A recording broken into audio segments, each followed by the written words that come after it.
आपके अपने YouTube channel global science IQ में आप सभी लोगों का मैं हार्दिक स्वागत करती हूँ। इसी के साथ साथ आप सभी लोगों को गुड इवनिंग। तो जैसा कि आप सभी लोगों ने थंबनेल में देख ही लिया होगा, मैं दिशा यादव आज आपके लिए केमिस्ट्री का मॉक टेस्ट नंबर 5 लेकर के आई हूँ, जिसमें आज हम आपको तत्वों के वर्गीकरण से बनने वाले top previous year question solve कराने वाली हूँ। देखो स्टूडेंट्स, आप सभी लोगों को पता ही है कि मॉक टेस्ट नंबर 4 में हम आपको तत्वों के वर्गीकरण से बनने वाले टॉप 15 प्रीवियस ईयर पूछे हुए क्वेश्चन सॉल्व करा चुकी हूँ। आज का जो क्वेश्चन नंबर है वो हमारा 16 है। यदि अभी तक आपने मॉक टेस्ट नंबर 4 को नहीं देखा है तो सबसे पहले उसको देख लीजिए, जिससे कि आपके तत्वों के वर्गीकरण से टॉप 15 MCQ बिल्कुल अच्छे से क्लियर हो जाए। और हम तो कहते हैं कि अभी तक आपने एक भी मॉक टेस्ट नहीं देखा है तो सभी को 1 बाय 1 देख ले। देखो जो आपका मॉक टेस्ट नंबर 1 है, 2 है और 3 है, उसमें हमने आपको परमाणु संरचना से बनने वाले टॉप 30 प्लस प्रीवियस ईयर पूछे हुए क्वेश्चन सॉल्व कराएंगे। और इसमें जो 4 और 5 है, इसमें हम आपको तत्वों के वर्गीकरण से टॉप 30 MCQ सॉल्व कराऊंगी, क्योंकि 15 हमारे पहले ही हो चुके हैं। शेष 15 आज की क्लास में हम आपको सॉल्व कराने वाले हैं, क्योंकि हम पहले ही बोल चुके हैं कि चैप्टर वाइज क्वेश्चंस की सीरीज में हम आपको हर एक चैप्टर से लगभग 30 प्लस प्रीवियस ईयर पूछे हुए क्वेश्चंस देंगे। और वास्तविकता ये सभी क्वेश्चंस प्रीवियस ईयर पूछे हुए क्वेश्चन से, चाहे वो नीट का हो, CBSE AIPMT का हो, किसी का भी हो, सभी क्वेश्चंस प्रीवियस ईयर पूछे हुए क्वेश्चन है। हम यहाँ पर देखो ये नहीं डालते कि किसका पूछा हुआ है, क्योंकि आपका इससे समय बर्बाद होगा, तो ओनली हम ऊपर ही लिख देते हैं और थंबनेल पर भी लिख देते हैं कि सभी क्वेश्चंस प्रीवियस ईयर पूछे हुए क्वेश्चन है। यदि आप देखो तैयारी आपकी जैसे नहीं है, यदि अभी तक आपने एक भी चैप्टर नहीं पढ़ा है, तो आप हमारे साथ इन जो चैप्टर वाइज क्वेश्चंस की हम सीरीज चला रहे हैं, इसको अच्छे से अटेंड कर लीजिए। यहाँ से आप बहुत कुछ सीखेंगे, क्योंकि आपने देखा होगा कि हमने हर एक मॉक टेस्ट में आपको हर एक क्वेश्चन बहुत ही डिटेल से पढ़ाया है। ठीक है, यदि आपको थोड़ी भी प्रॉब्लम होती है तो उस चैप्टर को भी आप देख सकते हैं, क्योंकि इनऑर्गेनिक केमिस्ट्री का प्रत्येक चैप्टर हम आपको दे चुके हैं। प्रत्येक क्लास से लगभग हमारी 85 प्लस क्लासेस डली हुई हैं इनऑर्गेनिक केमिस्ट्री की। अब हमारी बात चलती है ऑर्गेनिक केमिस्ट्री की, तो उसकी भी लगभग 22 के समथिंग क्लासेस हो चुकी हैं। कल से हम उसको भी रेगुलर करेंगे। ठीक है, तो हम और आपको ये भी पता होना चाहिए कि एग्जाम आने को ज्यादा दिन नहीं रह गए हैं। जहां तक है तहां तक आपके एग्जाम संभावना उठ रही है कि अक्टूबर में आ सकते हैं, 15 अक्टूबर के समथिंग आपके एग्जाम आ सकते हैं। अभी से मेहनत स्टार्ट कर दीजिए, तो ही आपके डॉक्टर बनने का सपना साकार हो पाएगा। यदि आप कंटिन्यू एक महीने में यदि तैयारी करना चाहते हो तो लगभग आपको 9 से 10 घंटे स्टडी करनी पड़ेगी। यदि 9 से 10 घंटे आप फिजिक्स, केमिस्ट्री और बायोलॉजी को दे देते हो, 100% नहीं 101% भरोसा दिलाते हैं कि आपका सिलेक्शन हो जाएगा। ओनली मन से तैयारी कीजिएगा। ठीक है, ऐसा नहीं होता है कि एग्जाम आए और 10 दिन पहले तैयारी शुरू करो और आपका सिलेक्शन हो जाए। ऐसा कभी भी नहीं हुआ, ना कभी होगा। यदि सिलेक्शन पाना चाहते हो तो अच्छे से चीज को क्लियर कीजिए। तो फिर टाइम ना वेस्ट करते हुए हम अपनी क्लास पर चर्चा करते हैं। देखते हैं क्वेश्चन नंबर 16 को। उससे पहले आप लोगों से बहुत ज्यादा रिक्वेस्ट है कि प्लीज यदि हमारे चैनल पर न्यू हो तो प्लीज इसे एक बार सब्सक्राइब करके बेल आइकन को प्रेस ऑल पर क्लिक कर लें, जिससे हमारी अन्य आने वाली वीडियो के नोटिफिकेशन आपके पास सबसे पहले पहुंच सके। आप देख सकते हैं जहां एक नीचे आपको रेड कलर में सब्सक्राइबर लिखा दिख रहा होगा, उसको दबाकर आप ऑल पर क्लिक कर लेना, जिससे कि आपके मेरी आने वाली अन्य वीडियो की नोटिफिकेशन आपके पास पहुंच जाएंगे। और ज्यादा से ज्यादा शेयर कीजिएगा आज की क्लास को, जिससे कि आज शाम तक 900 सब्सक्राइबर कंप्लीट हो जाए।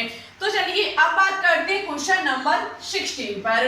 क्वेश्चन नंबर 16 बहुत शानदार क्वेश्चन है कि 1s2 2s2 2p6 3s2 3p6 3d10 4s2 4p3 विन्यास वाले तत्व के लिए असत्य है। आपको यहाँ पर एक एलिमेंट का इलेक्ट्रॉनिक विन्यास दिया गया है और पूछा गया है कि इनमें से कौन सा कथन जो है वो असत्य है। तो ऐसे क्वेश्चंस के लिए सबसे पहले आप क्या करें कि जो आपको इलेक्ट्रॉनिक विन्यास दिया गया है, सबसे पहले आप ये देखें कि ये किस एलिमेंट का है। ठीक है, जैसे कि हम इसका इलेक्ट्रॉनिक विन्यास देखें तो किस एलिमेंट का जानने से पहले आप क्या करोगे, इसमें ये जो इलेक्ट्रॉन है इनको गिन लेंगे। यदि हमें इलेक्ट्रॉनों की संख्या पता चल गई तो आपको पता होना चाहिए, हम परमाणु क्रमांक का पता लगा लेंगे। चलिए इलेक्ट्रॉनों को गिनते हैं। इलेक्ट्रॉन गिनना 2 2 4 6 10 2 12 6 18 18 और 10 28 28 और 2 हमारे 30 30 और 3 33। स्टूडेंट्स यहाँ पर जो इलेक्ट्रॉनों की संख्या लिखी हुई है वो कितनी है, 33। और जितने इलेक्ट्रॉनों की संख्या मीन्स उतने ही हमारी प्रोटॉनों की संख्या, और जितनी प्रोटॉनों की संख्या उतना ही हमारा परमाणु क्रमांक। अब आपको ये पता होना चाहिए कि 33 परमाणु क्रमांक किस एलिमेंट का होता है। तो आपको अच्छे से पता होगा कि जो हमारा आर्सेनिक AS होता है इसका परमाणु क्रमांक 33 होता है। ठीक है, अब आपको आर्सेनिक के बारे में थोड़ी बहुत जानकारी होनी चाहिए। जैसे कि फर्स्ट पॉइंट कहता है कि यह उपधातु है, वह चौथे समूह का तत्व है। देखो आपको असत्य ढूंढना है, तो देखो यह उपधातु है, वह चौथे समूह का तत्व है। तो आपको पता है कि आर्सेनिक हमारी एक उपधातु है, यहाँ उपधातु सही लिखी हुई है लेकिन चौथे समूह का तत्व है। अब ऐसा नहीं है कि 118 एलिमेंट्स का आप वर्ग और आवर्त और ब्लॉक याद कर सके, बहुत कठिन काम हो जाता है इसको याद करना। तो इसके लिए हम बहुत बिंदास ट्रिक आपको पहले ही बता चुके हैं, नहीं देखी है तो केमिस्ट्री की प्लेलिस्ट में जाकर के देख लीजिएगा। ठीक है, तो यहाँ पर यदि आपको समूह याद करना है तो समूह के लिए क्या करना पड़ता है, आपको देखना पड़ता है कि अंतिम इलेक्ट्रॉन किस सब सेल में प्रवेश किया। अंतिम इलेक्ट्रॉन देखा जाए तो हमारा p सब सेल में प्रवेश किया। p सब सेल में यदि अंतिम इलेक्ट्रॉन प्रवेश किया है तो उसका वर्ग ज्ञात करने के लिए आपको क्या करना पड़ता है, आपको 12 प्लस संयोजी कोष में उपस्थित इलेक्ट्रॉन को लिखना पड़ता है।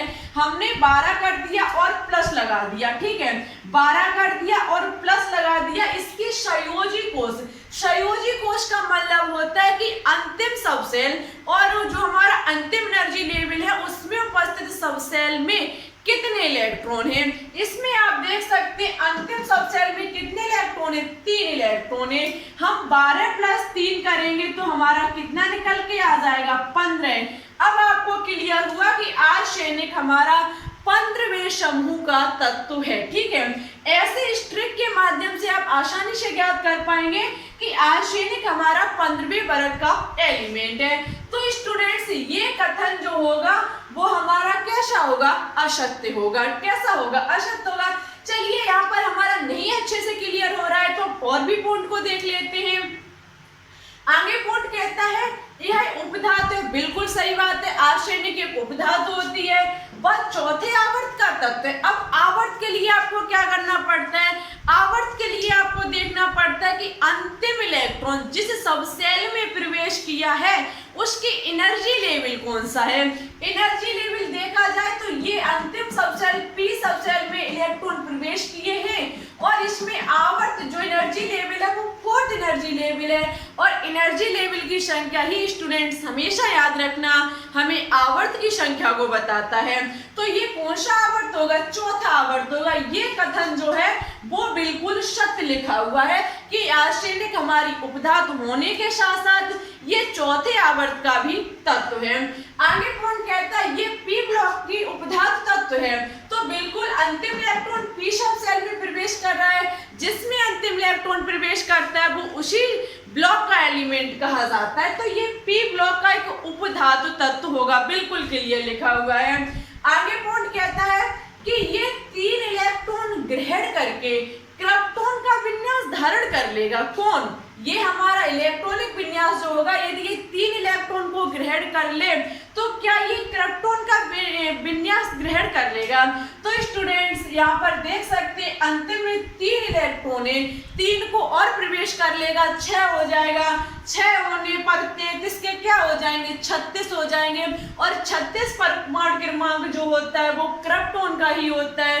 तो बिल्कुल सही बात लिखी हुई है कि यदि ये आर्सेनिक 3 इलेक्ट्रॉन को ग्रहण कर लेता है तो ये क्रिप्टोन अक्रिय गैस के समान विन्यास धारण कर लेता है। तो इसका ऑप्शन नंबर ए जो होगा वो बिल्कुल राइट होगा, लेकिन कथन जो होगा वो असत्य होगा, क्योंकि ये चौथे समूह का तत्व नहीं है, ये 15वें समूह का तत्व है, या फिर हम इसे कह सकते हैं ये 5वें का। 15वें को 5वां भी कहा जाता है, ठीक है, 5वें ए वर्ग का एलिमेंट है। आई होप आपको ये क्वेश्चन बहुत अच्छे से क्लियर हुआ होगा। हमने इसे अच्छे से समझाने की कोशिश की है, इससे बनने वाले हर एक पॉइंट को आपके तक पहुंचाने की कोशिश की है। नेक्स्ट क्वेश्चन कहता है कि अम्लीय प्रबलता का सही क्रम है। अम्लीय प्रबलता का सही क्रम है। देखो अम्लीय प्रबलता यहाँ पर आप देख सकते हैं प्रत्येक एलिमेंट का ऑक्साइड लिखा हुआ है, प्रत्येक एलिमेंट का ऑक्साइड लिखा हुआ है। और हम आपको बहुत अच्छे से बता चुके हैं कि जब आप किसी भी ऑक्साइड की अम्लता को ज्ञात करते हैं तो किसी भी वर्ग में जब हम बाएं से दाएं की तरफ जाते हैं तो अम्लता का गुण जो होता है वो बढ़ता हुआ चला जाता है। कैसा हो जाता है? बढ़ता हुआ चला जाता है। यहाँ पर देखना, यहाँ पर इसका ऑप्शन नंबर बी जो होगा वो राइट आंसर होगा। आपको पता है आवर्त में बाएं से दाएं जाने पर क्लोरीन सबसे पीछे होती है, उसके आगे सल्फर होती है, सल्फर से भी आगे फास्फोरस होती है। तो ये किसकी अम्लता जो होगी वो सबसे कम होगी। इस फास्फोरस ऑक्साइड जो यहाँ पर लिखा हुआ है इसकी अम्लता सबसे कम होगी, उससे अधिक इस सल्फर डाइऑक्साइड की होगी और उससे भी अधिक हमारी क्लोरीन Cl2O7 की होगी। ठीक है स्टूडेंट्स, तो इतनी चीज ओनली याद रखना कि बाएं से दाएं जाने पर अम्लता का गुण जो होता है वो बढ़ता हुआ चला जाता है। ऑप्शन नंबर बी जो होगा वो इस क्वेश्चन का राइट आंसर होगा। नेक्स्ट क्वेश्चन, क्वेश्चन नंबर 18 कहता है कि वह कोश के NH2NP6 इलेक्ट्रॉनिक विन्यास वाले तत्व होते। देखो कितना अच्छा क्वेश्चन है। वह कोश के NH2NP6 इलेक्ट्रॉनिक विन्यास वाले तत्व होते हैं। एक बात और आपसे कहना चाहती हूँ कि मैंने लगभग 3 दिन से आपको PDF नहीं दे पाई है। कुछ कारण ऐसा रहा कि हमसे कुछ वीडियो डिलीट हो गई, ठीक है, और हम उनकी स्क्रीनशॉट नहीं ले पाए क्वेश्चंस की, और वीडियो गलती से हमारी डिलीट हो गई। लेकिन हम कोशिश करेंगे कि दूसरे फोन से हम स्क्रीनशॉट ले करके और आपके तक उन PDF को शेयर कर देंगे। लेकिन आप सबसे पहले हमारे टेलीग्राम चैनल को ज्वाइन कर लीजिए। आपको मॉर्निंग में 8 बजे के समथिंग नहीं, लगभग 10 बजे के समथिंग, ठीक है, मॉर्निंग में 10 बजे के समथिंग 3 दिन की क्लासेस की सभी PDF टेलीग्राम चैनल पर मिल जाएंगी। ठीक है, आज हम शाम तक या फिर कल सुबह तक सभी वीडियो की स्क्रीनशॉट ले लेंगे और आपके पास पहुंचा देंगे। तो आप हमारे टेलीग्राम चैनल को अच्छे से ज्वाइन कर लीजिएगा, लिंक नीचे डिस्क्रिप्शन में डली हुई है। टेलीग्राम ग्रुप को भी ज्वाइन करना बिल्कुल भी ना भूलें, क्योंकि वहाँ बहुत सारे स्टूडेंट्स एक स्टूडेंट से दूसरे स्टूडेंट से बहुत सारे अच्छे खासे क्वेश्चंस करते रहते हैं। तो आप यदि इन क्वेश्चंस को यदि इनका बेनिफिट उठाना चाहते हो तो हमारे टेलीग्राम ग्रुप को ज्वाइन कर लीजिए।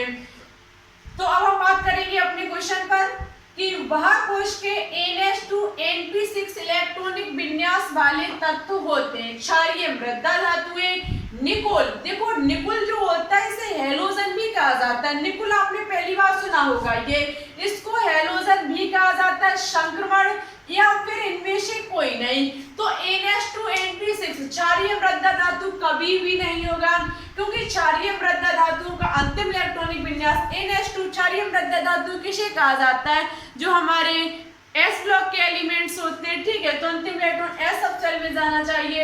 निकोल हेलोजन परिवार के एलिमेंट के बाह्यतम कक्ष में 7 इलेक्ट्रॉन पाए जाते हैं।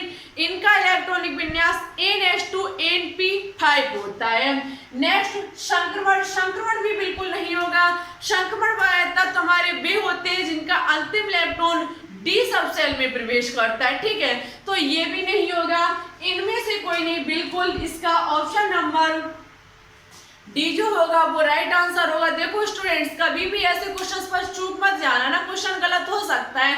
आपने देखा इनमें से कोई नजर बिल्कुल नहीं डाली, 3 में से कोई छांट लिया और टिक कर दिया, ऐसा कभी मत करना। एग्जाम में ये भी हो सकता है कि इनमें से कोई नहीं मीन्स कोई नहीं, लेकिन इस चीज का अच्छे से ध्यान रखना, इनमें से कोई नहीं। तो फिर बात की जाए ये होता किसका है, तो NH2 NP6 जो इलेक्ट्रॉनिक विन्यास होता है वो हमारी अक्रिय गैस है, जिन्हें उत्कृष्ट गैस कहा जाता है, जिन्हें नोबेल गैस के नाम से जाना जाता है, उनका अंतिम इलेक्ट्रॉनिक विन्यास NH2 NP6 होता है। ठीक है, तो ऑप्शन नंबर डी जो होगा वो इस क्वेश्चन का राइट आंसर हो।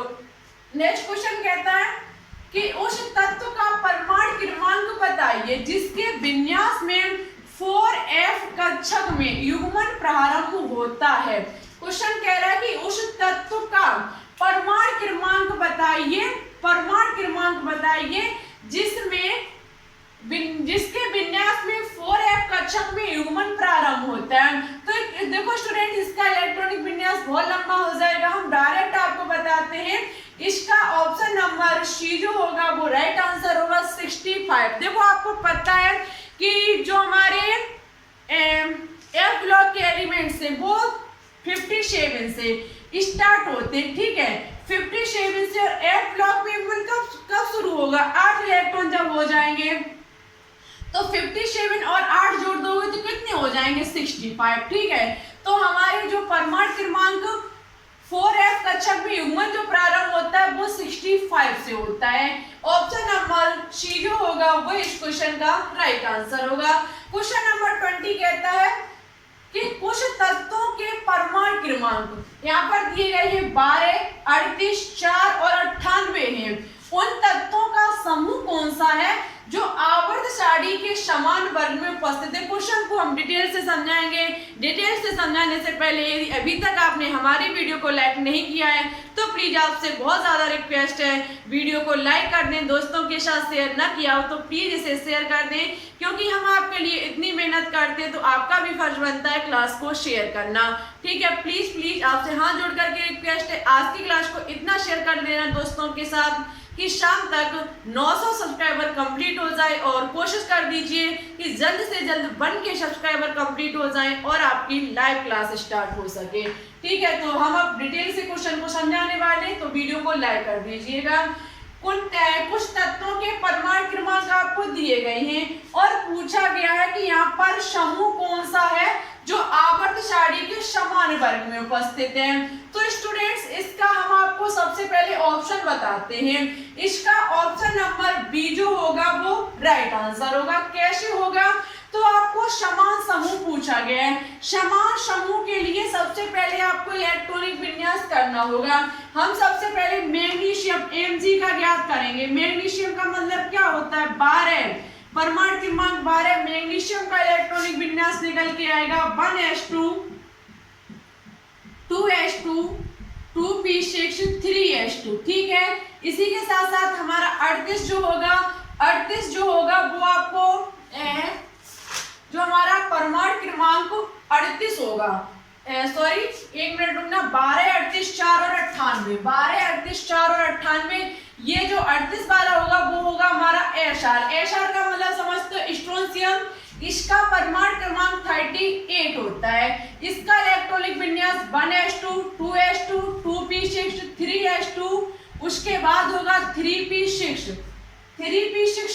3p6 के बाद हमारा होगा 1s2 2s2 2p6 3s2 3p6 4s2 3d10। Electron पहले गिन लीजिए, 2 2 4 6 10 2 12 12 6 18 2 20 और 30। 30 के बाद हमारा कितना बचा हुआ है, 30 के बाद हमारा और बचा हुआ है 8, तो हमारा हो जाएगा 4p6। 4p6 के बाद हमारा 5s2।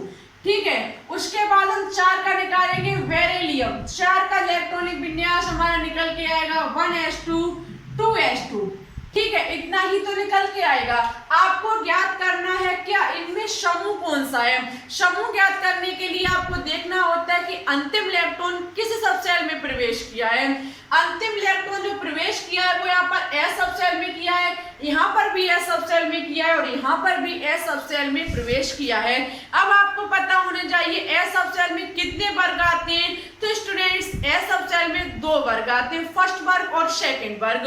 इनमें सबसे सरल होता है क्या कि यदि अंतिम इलेक्ट्रॉन जिस सब सेल जैसे कि अंतिम इलेक्ट्रॉन यदि एस सब सेल में प्रवेश किया है और उस एस सब सेल पर यदि एक इलेक्ट्रॉन प्रवेश किया है तो हमारा वह फर्स्ट वर्ग का एलिमेंट होगा।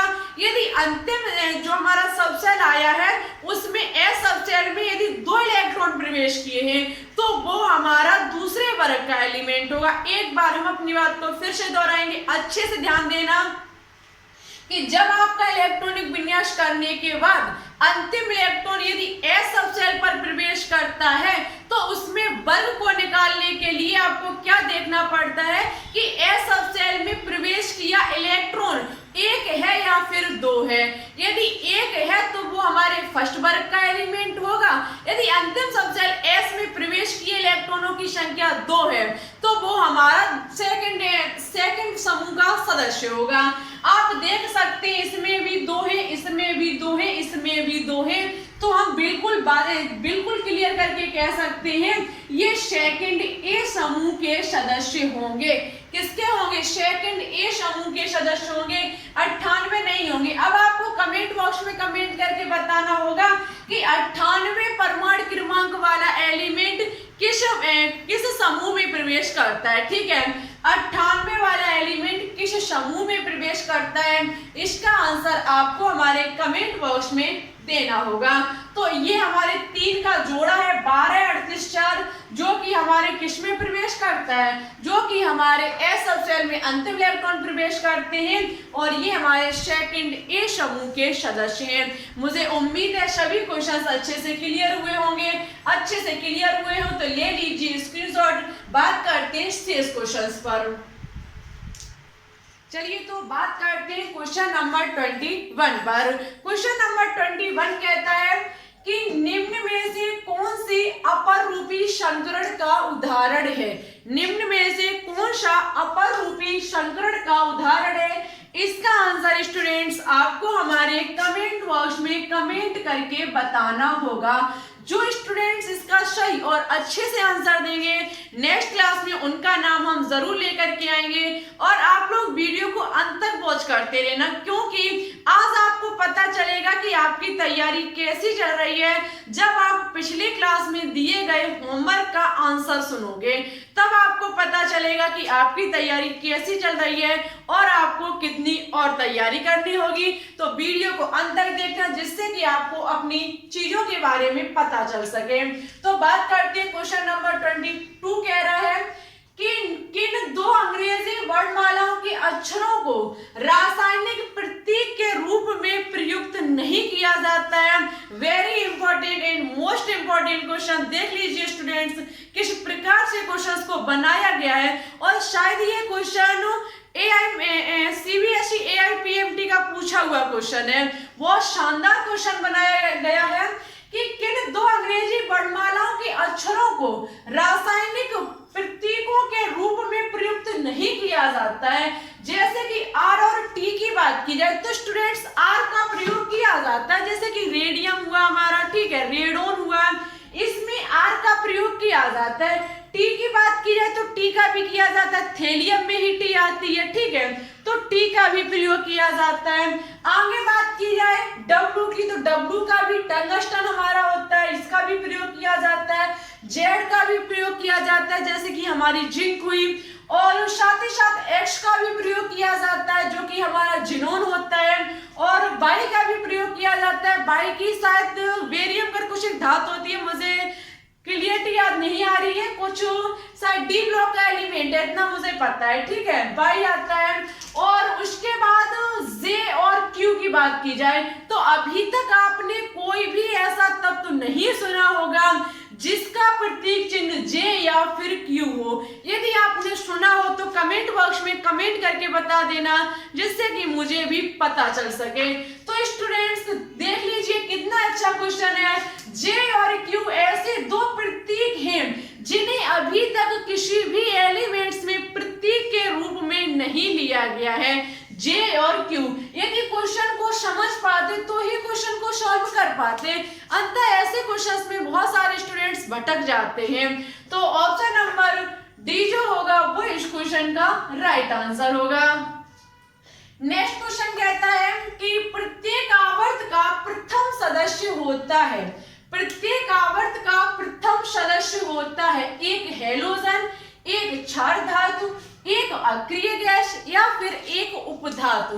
तो देखो प्रत्येक आवर्त का प्रथम सदस्य एक क्षार धातु होती है, एक क्षार धातु, क्योंकि सबसे पहले फर्स्ट वर्ग में रखे हुए एलिमेंट्स हमारे जो होते हैं वो क्षार धातु में होती है, एस ब्लॉक के एलिमेंट्स होते हैं। और साथ ही साथ क्वेश्चन पूछा जाए कि हमारा किसी भी जो हमारा अंतिम इलेक्ट्रॉन है, अंतिम आवर्त है, जो कहने का मतलब है किसी भी आवर्त का अंतिम सदस्य किस वर्ग का होता है, तो ये हमारी अक्रिय गैसें होती है। ठीक है, अंतिम पूछ लिया जाए तो अक्रिय होगा, और यदि आपको प्रथम पूछ लिया जाए तो आपकी क्षार धातुएं होंगी। ठीक है, ऐसे क्वेश्चन एग्जाम में पूछे भी जाते हैं।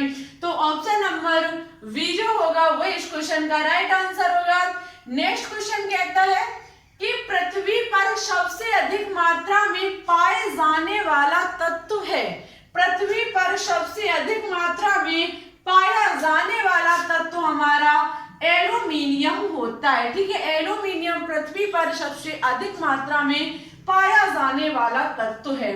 नेक्स्ट क्वेश्चन कहता है कि तत्वों के भौतिक और रासायनिक गुण उनकी परमाणु संख्या के आवर्त फलन होते हैं, किसने का? देख कितना अच्छा क्वेश्चन है, देख लीजिए स्टूडेंट्स कि तत्वों के भौतिक और रासायनिक गुण उनके परमाणु संख्या या फिर परमाणु क्रमांक के आवर्त फलन होते हैं। ये बात किसने कही? मेंडलीफ ने कही, मोज़ले ने कही, न्यूलैंड्स ने कही या फिर रदरफोर्ड ने कही? तो आपको पता होगा मोज़ले नामक वैज्ञानिक द्वारा दी गई आधुनिक आवर्त सारणी परमाणु क्रमांक के बढ़ते हुए क्रम में है।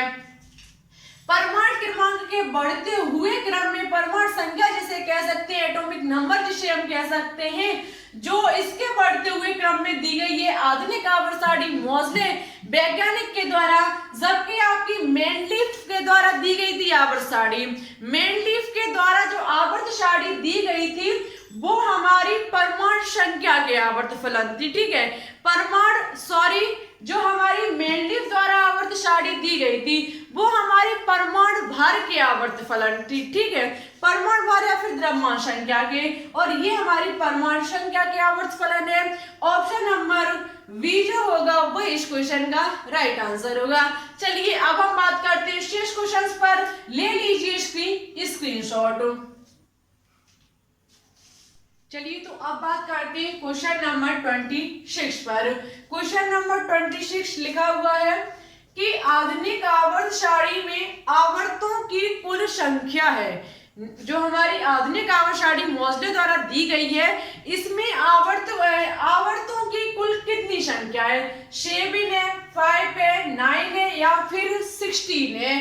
तो स्टूडेंट्स जो आधुनिक आवर्त सारणी मोज़ले द्वारा दी गई है इसमें जो आवर्त है वो हमारे 7 है। जो हमारी आवर्तों की संख्या जिन्हें एनर्जी लेवल भी हमारे साथ होते हैं उसी के आधार पर बांटा गया है। ठीक है, जो हमारे 1s2, ये जो 1 है 2 है, ये हमारे क्या है? ये हमारे आवर्त ही बताते हैं। ठीक है, और जबकि इसमें वर्गों की संख्या की बात की है कि इसमें समूह कितनी आधुनिक आवर्त सारणी में, तो आधुनिक आवर्त सारणी में जो समूह की संख्या, वर्ग की संख्या है वो हमारी 18 है। ठीक है, 18 वर्ग है और 7 आवर्त हैं। नेक्स्ट क्वेश्चन कहता है कि आधुनिक आवर्त सारणी में बाएं से दाएं जाने पर धात्विक गुण, आधुनिक आवर्त सारणी में बाएं से दाएं जाने पर धात्विक गुण बढ़ता है, स्थिर रहता है, घटता है या फिर अनंत हो जाता है, कोई सीमा नहीं रहती है। तो देखो स्टूडेंट्स, आधुनिक आवर्त सारणी में जो धात्विक गुण होता है वो घटता है, जो धात्विक गुण होता है वो बाएं से दाएं जाने पर घटता रहता है। ऑप्शन नंबर घटता रहता नहीं है, घट जाता है। ऑप्शन नंबर सी जो होगा वो इस क्वेश्चन का राइट आंसर होगा। नेक्स्ट क्वेश्चन कहता है कि 1s2 इलेक्ट्रॉनिक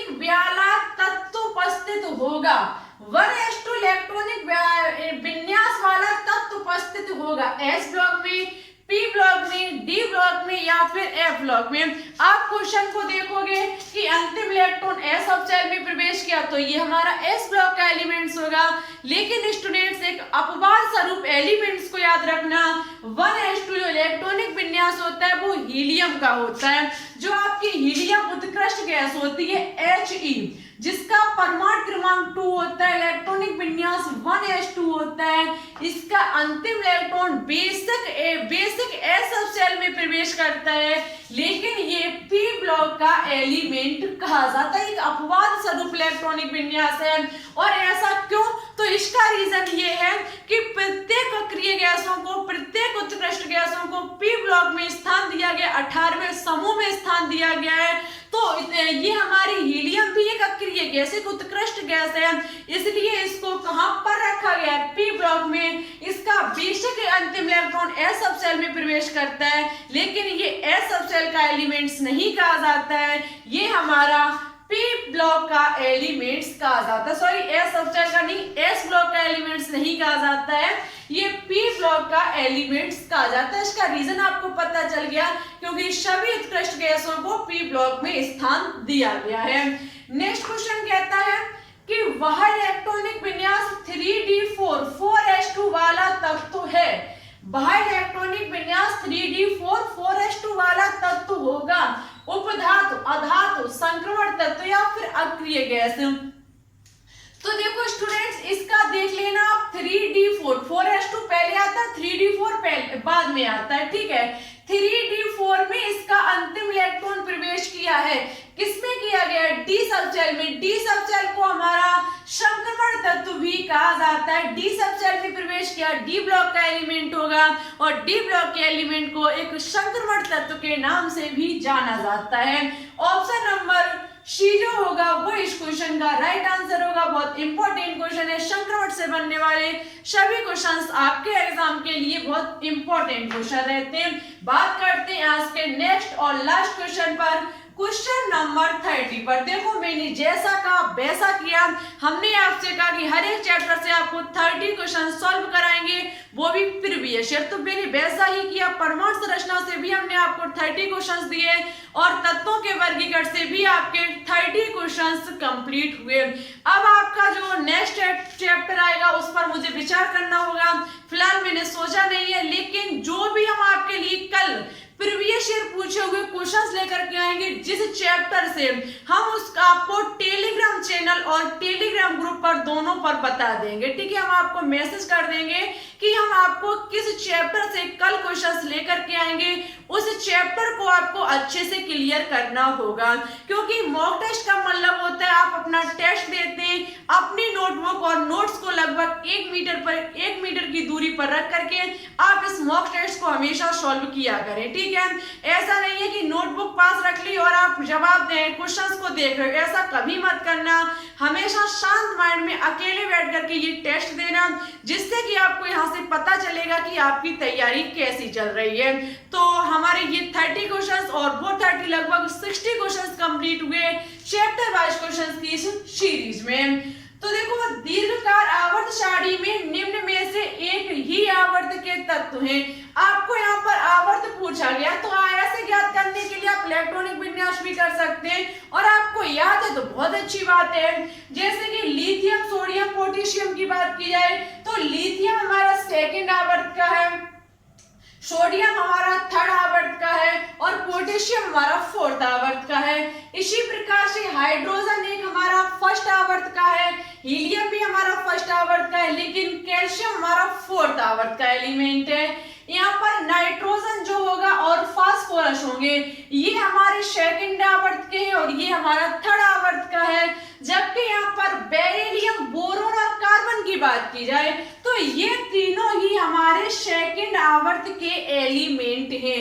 आपको यही पूछा गया था कि आवर्त सारणी में निम्न में से एक ही आवर्त के तत्व हैं, तो बेरिलियम, बोरोन और कार्बन ये हमारे तीनों एक ही आवर्त के एलिमेंट है। यदि ज्ञात करना चाहो तो इनका इलेक्ट्रॉनिक विन्यास कर लेना और देखना कि अंतिम इलेक्ट्रॉन जिस सब सेल में प्रवेश किया है वो सब सेल किस एनर्जी लेवल में प्रवेश किया, 2 है, 3 है, कौन सा है, ठीक है। आप इलेक्ट्रॉनिक विन्यास को करके इसका आंसर का पता अच्छे से कर सकते हैं। आपके 30 क्वेश्चंस कंप्लीट हुए। आपको आज के कमेंट बॉक्स में कमेंट करके बताना होगा कि आपने 30 क्वेश्चंस में से कितने क्वेश्चंस राइट किए, आपका क्या स्कोर रहा। हम ये बात कई एक बार बोल चुके हैं, लेकिन अभी तक आपने अपना स्कोर नहीं बताया। यदि नहीं बताओगे तो कोई बात नहीं, क्योंकि हम आपके लिए मेहनत करते हैं और हम ये जानना चाहते हैं कि आपकी तैयारी कैसी चल रही है। नहीं बताते तो कोई बात नहीं, क्योंकि इससे ये होता है मुझे पता नहीं चलता है कि आपकी तैयारी कैसी चल रही। अब हम सबसे पहले क्या करने वाले हैं, जो हमने पिछली क्लास में होमवर्क में क्वेश्चन दिया था, सबसे पहले भाई साहब हम उसका आंसर बताएंगे। उसका जो आंसर होगा, क्वेश्चन को हम सबसे पहले निकाल लेते हैं, मुझे याद तो नहीं है। क्वेश्चन था कि निम्नलिखित में से सर्वाधिक क्षारीय तत्व है। निम्न में से सर्वाधिक क्षारीय तत्व है, फ्लोरीन है, क्लोरीन है, ब्रोमीन है या फिर आयोडीन है। सभी स्टूडेंट्स ने उसका जो आंसर दिया है वो दिया है फ्लोरीन।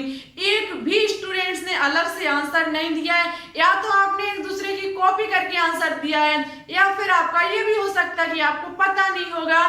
देखो स्टूडेंट्स, हम आपको बता देते हैं कि किसी भी वर्ग में ऊपर से नीचे जाने पर जो क्षारीय प्रकृति होती है, जो क्षारिकता उसकी क्षारीय प्रकृति होती है, वो क्रमशः जो होती है वो बढ़ती जाती है। ठीक है, क्रमशः जो होती है वो बढ़ती जाती है। आपको सर्वाधिक ही पूछी गई थी, तो आपको पता है सबसे पहले आता है फ्लोरीन, फ्लोरीन के बाद क्लोरीन, क्लोरीन के बाद ब्रोमीन और ब्रोमीन के बाद आयोडीन। तो सबसे अधिक जो क्षारीय वाला तत्व होगा वो हमारा आयोडीन होगा। ऑप्शन नंबर डी जो था वो इस क्वेश्चन का राइट आंसर था, लेकिन किसी भी स्टूडेंट्स ने उसका आंसर राइट नहीं दिया।